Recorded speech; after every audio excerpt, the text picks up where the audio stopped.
Say and spell your name and your title for me, please. I am Raywat Deonandan, Raywatdeonandan, epidemiologist and associate professor, Faculty of Health Sciences, University of Ottawa. Perfect. So today we're talking about rapid testing. Like those at-home kits, they're a great extra sense of security. But I'm seeing lots of people reporting, they have symptoms, so they take one, it comes back negative. They don't trust it, so they get a PCR test and it comes back positive. How much should we rely on these tests? Yeah, that's common, and the reason it's common, it's a little complicated, but I'll walk you through it. Omicron has more breakthrough infections.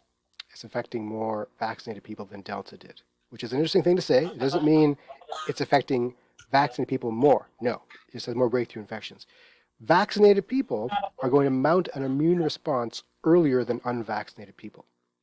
So if you're vaccinated and you get a sense of this virus, your body is going to create an immune response like symptoms. So runny nose, sore throat, all that stuff is an immune response before there is a lot of viral load. The antigen test requires viral load in order to trigger its chemical process. So it's not unusual to get the symptoms first and test negative because there's not sufficient viral load. Now, if you test the next day, there is sufficient viral load.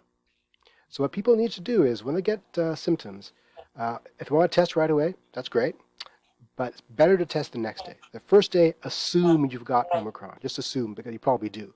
And isolate, wear a mask, keep away from people. Next day, do the test. It'll probably be positive then.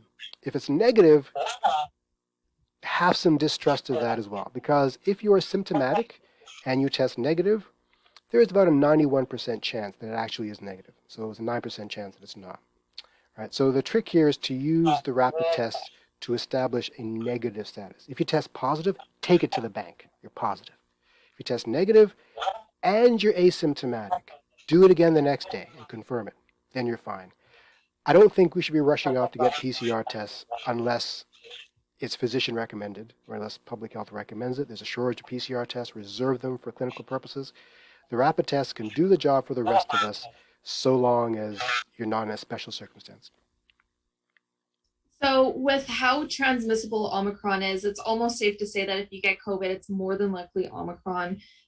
Is the rapid testing more accurate with other strains of the virus? Again, accuracy is a difficult word. FDA had an announcement recently that um, uh, rapid tests are less sensitive with Omicron. That's not truly the case. It's just that if you test as soon as symptoms arise with Omicron, you're more likely to get a false negative.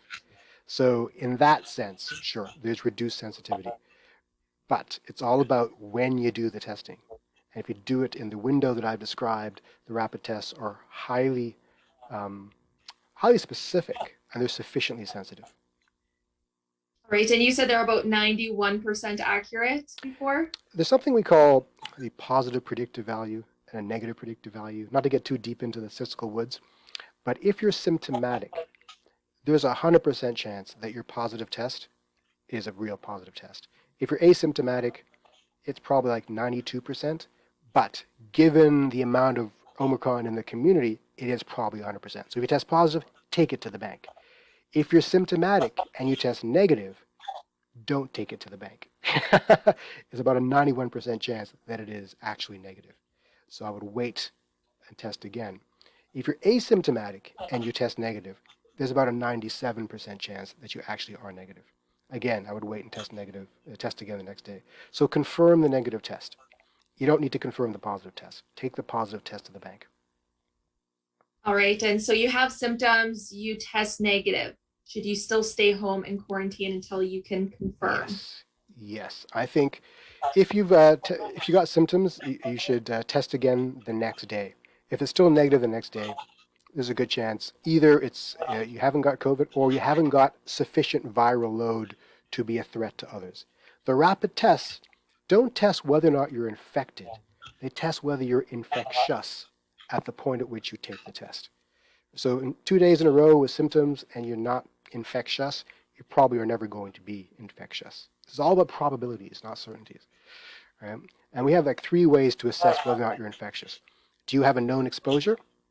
Do you have symptoms? and did you test on a rapid test? If any two of those things are in play, that's pretty compelling. If all three are in play, that's fairly certain. All right. I feel like this is a whole new like perspective that I need to look at rapid testing as. So Yeah, people need yeah, like a crash course on how to use tests. for sure. All right. I think you answered everything I had. So unless there's anything else about rapid testing that you would like to mention. Um, no, I think that covers it. All right. That's perfect. Thanks again so much for your time. I appreciate it. Okay, bye bye. Recording Bye. stopped.